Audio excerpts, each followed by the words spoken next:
Esta es una de las monedas de 5 pesos más buscadas por quienes coleccionan la familia conmemorativa de la independencia mexicana. Pero ¿tú sabes cuánto vale al día de hoy y en cuánto la podrías vender? Además de las variedades en las que la puedes encontrar. ¿Tú habías oído hablar de Carlos María de Bustamante?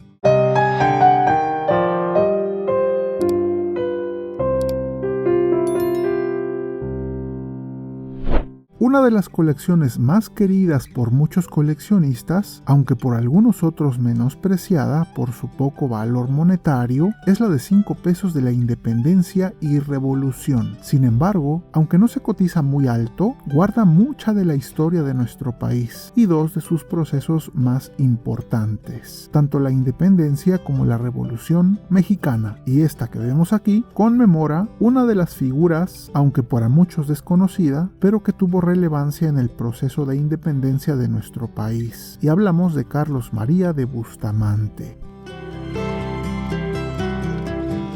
Hay un punto que quisiera recalcar aquí, y es que en los procesos que transforman a los países, como por ejemplo una independencia o una revolución, aunque siempre se recuerda claramente a las figuras que tomaron las armas y materializaron estos movimientos, estos no se hubieran llevado a cabo si primero no se hubiera sembrado la idea en la mente de las personas respecto a estos movimientos. Son los ideólogos, los pensadores, los primeros que por medio de publicaciones, artículos o de boca en boca siembran esta idea, esa semilla en la mente de las personas. Sin ellos, sin esa idea germinal o semilla, estos movimientos no existirían, y Carlos María de Bustamante es uno de los varios pensadores que gracias a sus publicaciones y gracias a compartir sus ideas es que el movimiento de independencia se comenzó a formar en la mente de los que posteriormente iban físicamente a materializar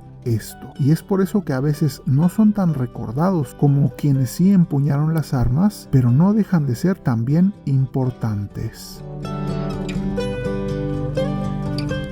Carlos María de Bustamante nació en Oaxaca, en la aún Nueva España, y se formó en varias áreas como filosofía, teología y jurisprudencia. Fundó el Diario de México en 1805 y publicó varios artículos exponiendo sus ideas a favor de una posible independencia del virreinato de la Nueva España, por lo que incluso fue encarcelado varias veces. Luego de que se promulgara la Constitución de Cádiz en 1812, se benefició de la libertad de imprenta justo gracias a esta Constitución, fundando el periódico El Jilguerillo, pero aún así fue suspendido por ir en contra del virrey, así que finalmente, y de acuerdo a su firme creencia, fue en Oaxaca que se unió a José María Morelos y Pavón en la lucha de independencia, quien lo nombró inspector de caballería, y también editó el semanario Correo Americano del Sur, exponiendo nuevamente ideas favorables a la independencia. Luego fue diputado al Congreso de Chilpancingo, donde escribió el discurso inaugural de Morelos, leído en septiembre de 1813, y colaboró en la redacción de la primera acta de independencia.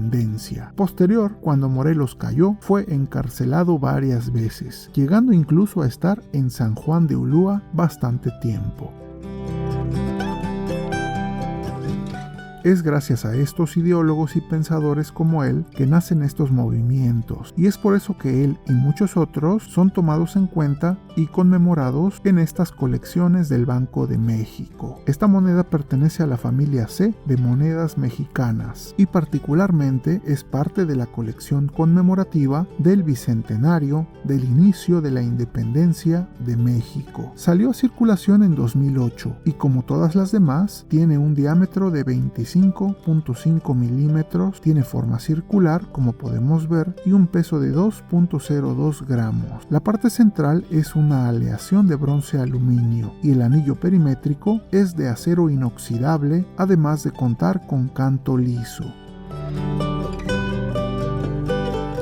Te preguntarás, pero ¿y cuánto vale? Y esto depende de varias cosas. Primero que nada debes saber que se acuñó en diversas modalidades. La pudiste encontrar en su tiempo circulando libremente y la podías encontrar en el cambio o en los bancos. Estas son las que menos valor tienen, aunque debes saber que se acuñaron 10 millones de unidades. Entonces no es tan abundante, pero a menos que estuviera totalmente nueva y bien cuidada, podría tener un valor ligeramente arriba de los 30 pesos. La otra opción es que la puedas conseguir en su empaque coleccionable. El Banco de México las vendió para los coleccionistas en estas carpetitas coleccionables y en cada una venían varias de estas monedas. Su valor podría ser un poco más alto en esta presentación. Sin embargo, además de estas, la más cotizada es la versión en acabado espejo. Esta también se vendió en estuches coleccionables y de manera individual podría llegar a costar unos 150 pesos si está como nueva y sin rayar. Es una colección que vale la pena ir armando, porque aunque su valor monetario no es muy alto, sí tiene mucha historia y cada moneda es un pedacito de nuestro legado. Analizando ya el diseño y la acuñación, vemos que sobre el núcleo de bronce aluminio tenemos la figura principal, que es el busto de costado y mirando a la izquierda de Carlos María de Bustamante, incluyendo su vestimenta formal y detalles bien delineados del cabello, incluso los lentes. Me parece bien realizado y atinado. A la izquierda la denominación de 5 pesos y a la derecha la ceca de la Casa de Moneda y el año de acuñación, que para este caso es 2008. Al pie del busto, siguiendo el contorno inferior de la parte central, tenemos la leyenda de Carlos María de Bustamante. Ya en el anillo de acero, en el semicírculo superior en mayúsculas, tenemos la leyenda de Bicentenario de la Independencia. Y en la parte inferior, México 2010, con esa iconografía donde los ceros parecen dobles, dando la ilusión de un 200 y un 100, ambas leyendas separadas por esos dos puntos. En el anverso tenemos el diseño común de nuestras monedas, mostrando el escudo de armas mexicano, que siempre es agradable echarle un vistazo. En general es una moneda interesante desde el punto de vista de nuestra historia y recomiendo tener en la colección, o si se puede ir armando poco a poco la colección completa, tanto el de la independencia como de la revolución, aunque muchos la menosprecian, tachándola como simples monedas de caritas, pero en mi opinión valen mucho la pena. Dime algo, ¿tú las tienes todas? O quizá luego de ver este video, ¿te animarías a ir completando tu colección? Déjame un comentario a ver qué opinas. Por último, envío un agradecimiento especial a nuestros amigos numismáticos que han obtenido una de las membresías del canal. Gracias a ellos y su soporte moral es que este proyecto sigue adelante difundiendo la bella numismática mexicana por todo el mundo. Si te gustó este video, me ayudaría mucho si pudieras dejar un me gusta, o incluso si no quieres perderte mis próximos trabajos, podrías considerar suscribirte. Recuerden siempre apreciar las monedas y billetes no solo por su costo monetario, sino también por su valor histórico, artístico y cultural. Esto es Numismat.